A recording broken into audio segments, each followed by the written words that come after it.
Happy New Year! I'm starting 2026 by wading into dark fandom waters, I guess, because after watching episode 5 of Percy Jackson season 2 and seeing how they portrayed Circe as slightly more nuanced than she was in the myth or even in the book, it has me thinking about how differently people in the fandom react to a character like her, like Circe, or even Medusa, than to, say, Calypso. Both Circe and Calypso are examples of a trope that is unfortunately very prevalent in Greek myth.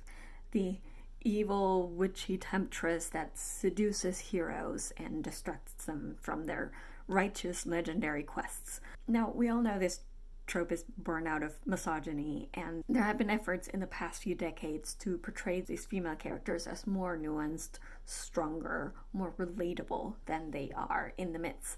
And I think the show did well with Circe. I quite liked it. While in the book, she only turned male travelers into pigs, into guinea pigs, because, well, I guess because she hates men. The show explains that her actions came from loneliness, from wanting companionship and community in her exile. And that is very similar to Calypso's situation, where she yearns for love, for someone to stay with her, and it never happens.